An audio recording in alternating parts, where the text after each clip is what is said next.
Et dans le studio d'RCF Anjou aujourd'hui, pour la foi en débat, nous accueillons le père Guillaume Meunier. Bonjour. Bonjour. Curé à Douai en Anjou, et le père Philippe Loiseau. Bonjour. Bonjour à vous. Bibliste et enseignant à la faculté de théologie de l'UCO. Merci à tous les deux. Alors c'est un sujet vaste évidemment, celui de l'intelligence artificielle, avec toutes ces questions. On ne va pas essayer de tout décrypter, mais enfin peut-être essayer de comprendre déjà, si l'Église elle est concernée par cette révolution technologique, est-ce qu'il faut que l'Église, d'une certaine façon, s'y mette elle aussi, puisqu'on a vu que l'intelligence artificielle intervenait dans tous les domaines. Alors finalement, pourquoi pas l'Église? Et puis peut-être que vous allez me dire si vous avez recours à ChatGPT ou pas pour vos différents travaux. Père Guillaume. Alors oui, je pense que l'Église est concernée parce que l'Église, elle vit dans le monde et comme c'est un phénomène mondial, cette histoire d'intelligence artificielle, l'Église est nécessairement concernée. Cela dit, on n'a pas attendu qu'il y ait tous les débats autour de ChatGPT, même si ça a été un peu le révélateur depuis 2-3 ans. On utilise des intelligences artificielles pour tout un tas de choses dans notre vie aussi. Quand on est sur notre téléphone, ordinateur, quand on va sur Internet, on a aussi des intelligences artificielles qui font une partie de notre travail. Quand on commande un billet de train sur Internet, par exemple. Oui, d'accord. Mais enfin, comme n'importe quel citoyen, ma question, c'est de savoir... Alors, évidemment, on va y venir. L'Église a des choses à dire sur le fond. Mais dans sa vie, c'est-à-dire que est-ce qu'elle doit aussi se dire, nous, en tant qu'organisation, en tant que curé de paroisse, on doit peut-être aussi intégrer ces trucs-là, parce que souvent l'Église est un peu à la ramasse sur les innovations technologiques. Alors oui, effectivement, mais après on peut l'utiliser aussi pour notre pastoral. Enfin, j'ai essayé une fois de faire une homélie avec ChatGPT. C'était pas hyper concluant, mais voilà. Mais de fait, ça peut fonctionner, oui. Ça peut se faire. Est-ce qu'il faut le faire après, c'est autre chose, mais ça peut se faire. Ouais, Père Philippe, là-dessus. Moi, je pense qu'il y a d'abord un premier principe à dire. Il faut que l'Église, bien sûr, soit en phase avec son époque. Ça, on ne peut pas faire autrement. C'est même dans le Concile Vatican II. Il faut observer les signes des temps. Ça veut dire être au courant des évolutions sociétales. Et donc, on doit être présent. Maintenant, il y a la chose et son usage. Voilà le principe. La chose en elle-même, par exemple, on va prendre une voiture. Quand on a inventé les automobiles, c'était quelque chose de nouveau. Et donc, après, ça peut occasionner des accidents si on ne respecte pas le code de la route. Oui, mais comme donc, tout, finalement, la couteau, voiture, ça coupe de la viande et ça peut tuer des gens. C'est ça. Mais comme tous les outils, depuis que l'homme utilise des outils, quoi. Non, mais attends, c'est pas les mêmes choses, là. Il faut voir à quel objet on a affaire. Donc, ici... Donc l'usage qu'on va en faire, c'est ça qui est la question. Donc c'est là où on doit réfléchir. Et d'ailleurs, on s'aperçoit que c'est pas c'est pas seulement l'Église qui peut réfléchir à ça, c'est la société elle-même. Depuis qu'on a entendu parler de l'IA, dans la société, on se pose des questions. Et c'est-à-dire, qu'est-ce que ça va donner sur les enfants, sur nous-mêmes, les adultes. Et donc, un des points que je vois, c'est que si on pourrait faire souvent appel à ça, parce que ça nous évite de faire tout un travail préparatoire, déjà, la machine, elle va nous dire quelque chose. Et en plus, c'est souvent... c'est quand même assez fascinant, parce que ça fait des belles phrases, des belles paroles, et on se dit, c'est ça. Mais le problème ici est le suivant, enfin, entre autres, moi je vois ce problème-là, c'est-à-dire, dans l'ordre de la connaissance et du savoir, il n'y a pas seulement le résultat final, il y a aussi l'itinéraire, le temps qu'on va passer à réfléchir. Et ça aussi, ça compte. Et peut-être plus que tout. Parce que c'est comme ça que nous, notre corps, notre esprit, notre intelligence et notre cœur, nous nous formons nous-mêmes.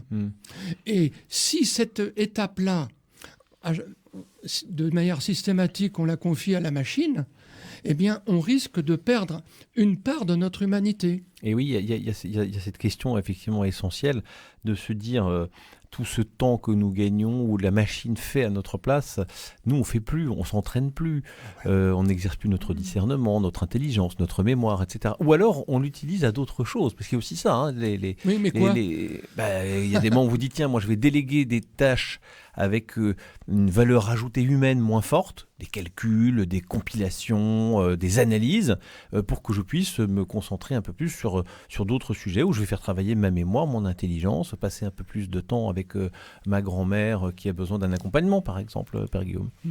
On peut le voir comme ça aussi. Ce qu'il faut, comme pour toute innovation, surtout quand elle est technologique, c'est l'utiliser avec responsabilité. C'est-à-dire que utiliser l'intelligence artificielle ne dégage pas la responsabilité qui est celle de l'homme aussi de faire travailler sa propre intelligence, qui est beaucoup plus complexe que l'intelligence artificielle qui parfois fait juste c'est des histoires de calcul. Enfin, faire fonctionner son intelligence, c'est pas uniquement faire fonctionner des calculs. C'est beaucoup plus profond que ça. Le pape François dit que appeler cela intelligence artificielle, c'est un peu trompeur, parce que ça voudrait dire que ça résume l'intelligence à juste des histoires de calcul et d'algorithmes, en fait. Et pour l'homme, faire fonctionner son intelligence, c'est beaucoup plus large que ça, en fait. Il y a toujours cette tentation de la fuite en avant, de dire mais c'est tellement incroyable, ça va tellement vite, c'est tellement génial qu'au bout d'un moment, on n'a pas envie de dire stop. Est-ce que c'est un danger, en fait, pour l'homme d'aller toujours plus loin, plus vite et être fasciné, en fait, par l'ampleur du truc, hein, Oui, c'est un danger, mais pourquoi c'est un danger ? Le danger existe depuis l'origine du monde et de l'humanité. Regardez Adam et Ève dans le jardin d'Éden. De tous les arbres du jardin, tu peux manger. Donc tu peux les consommer. Tu peux te les approprier. Mais il y en a deux que tu ne fais pas. C'est-à-dire, ce sont des arbres symboliques. L'arbre de vie et l'arbre de la connaissance du bien et du mal. Connaissance. Donc c'est lié à l'intelligence. Et l'intelligence dans la Bible, dans les livres de sagesse, comme les proverbes, eh bien, ce n'est pas du tout ce qu'on entend par intelligence aujourd'hui. Ce qu'on entend par intelligence aujourd'hui, c'est de la logique. De la logique mathématique. Mais pour la Bible, c'est faire les bons choix dans la vie. Est-ce que je choisis le chemin du bien ou est-ce que je choisis le chemin du mal ? Deutéronome 30. Vous voyez ? Et on voit ça avec Adam et Ève. Qu'est-ce qu'ils ont fait ? Les fruits de ces deux arbres-là, c'est différent des autres.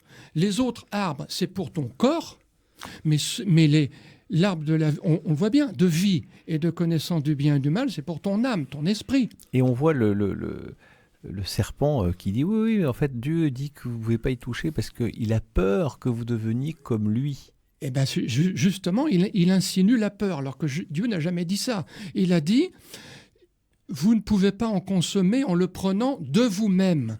Mais si c'est là, c'est qu'un jour viendra où ils seront matures pour l'accueillir comme un don et non pas faire de l'emprise. Voilà le cœur du problème. Il y a quand même toujours un peu cette tentation, on voit bien chez tous ces grands patrons de la Silicon Valley, de s'affranchir des limites, de se dire il n'y a plus rien qui va résister à l'intelligence humaine, mais aussi biologiquement, on essaye de faire en sorte qu'on puisse vivre éternellement et reculer le terme de la vie. Ça, c'est un danger aussi, ça, Père Guillaume. C'est tout à fait un des dangers qui est mis en avant quand on parle de l'IA.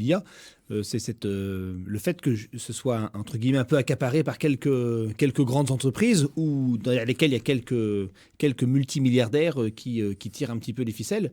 Et donc, en fait, le danger, c'est si on confie à une intelligence artificielle toute la responsabilité qui est celle de l'homme, du discernement pour faire des bons choix, et ben là, il y a un véritable danger que du coup, l'homme soit dépossédé de ça. Alors, certes, on passe plus de temps avec notre grand-mère, mais si on est plus capable et plus prêt à assumer des choix qu'on pose parce qu'on a délégué ça à une machine, derrière laquelle machine, il y a aussi des personnes qui ont leur propre idéologie, qui ont leurs propres idées, et ben là, il y a un véritable danger. On parle beaucoup de l'IA en disant que c'est facile, ça peut faciliter, par exemple, dans le domaine médical, la capacité à diagnostiquer. Alors c'est sûr, on est les premiers à se réjouir qu'il puisse y avoir des diagnostics sur certaines maladies qui soient faits plus rapidement et peut-être de manière plus efficace.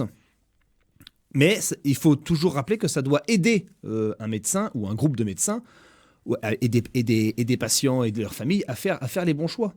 Parce que il peut y avoir aussi derrière une machine qui calcule, donc un ordinateur, donc quelqu'un qui est là paramétré quelque part derrière, il peut y avoir aussi toute une idéologie qui, par exemple, vise des choses un peu eugénistes ou des éléments comme ça. Et là, il y a un véritable danger, en fait. Et puis, on sait aussi que dans la médecine, il y a toujours la prise en compte de l'intégralité de la personne, avec plein de dimensions psychologiques, émotionnelles, tout ce qu'on peut imaginer que la machine ne fera jamais.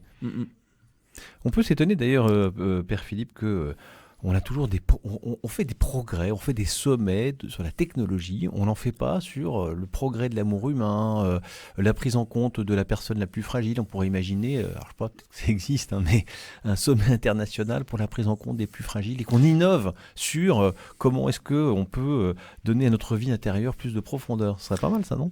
Ça, c'est des choses que l'on fait quand même déjà depuis longtemps. Mais il va falloir le renouveler, peut-être.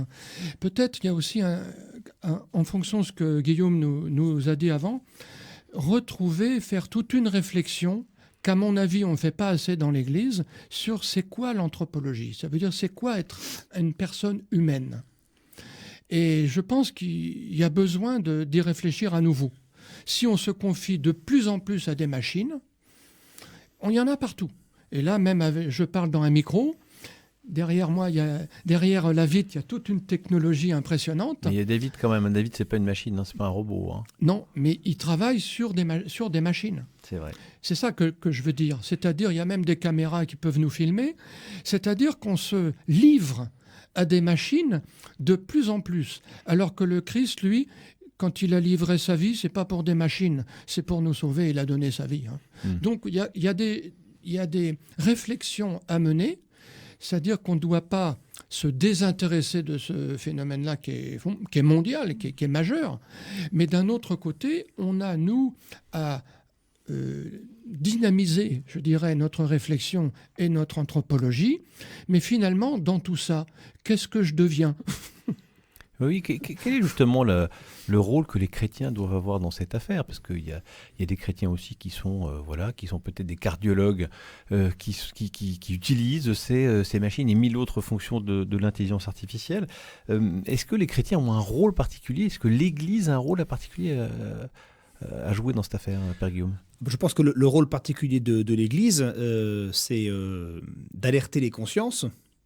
D'abord pour ceux qui sont croyants et qui peut-être vont être un peu sensibles à ce que dit l'Église, mais aussi de manière beaucoup plus générale, d'alerter les consciences sur la prudence à avoir vis-à-vis de l'IA. Il ne faut pas diaboliser à outrance, mais il faut appeler la prudence à la responsabilité et rappeler que l'IA, comme toute innovation technologique, elle est censée être au service du bien commun et au service des pauvres et des petits, comme le Christ l'a été tout au long de sa vie.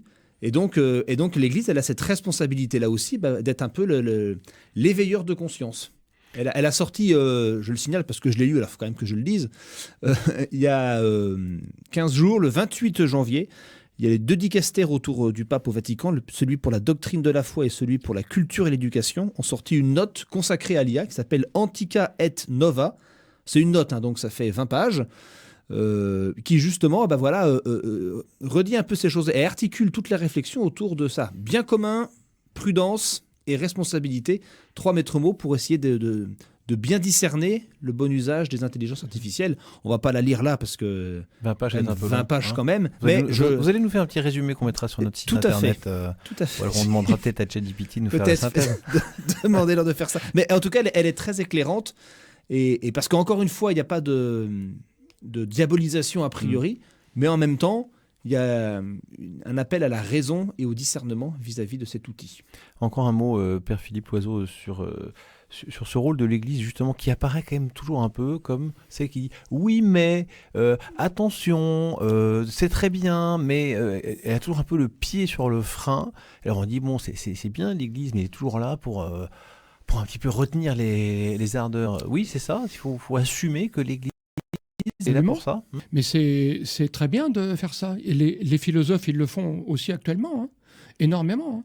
Et donc, on pourrait dire que c'est un peu comme l'histoire du Shabbat. Le Shabbat, pendant 6 jours, Dieu crée le monde. Et puis le 7e, il s'arrête. Stop. On va le prendre le temps du recul, de la réflexion. Il faut les deux. Notre vie, c'est un rythme entre les deux. Et on a la célèbre formule qui est donnée par Jésus par rapport aux pharisiens. Est-ce que l'homme est fait pour le Shabbat ou le Shabbat pour l'homme? Là, je vais prendre maintenant, est-ce que l'IA, c'est fait pour l'homme ou l'homme pour l'IA? C'est-à-dire l'intelligence artificielle. On est en train d'idolâtrer toutes les machines qu'on invente. Et oui.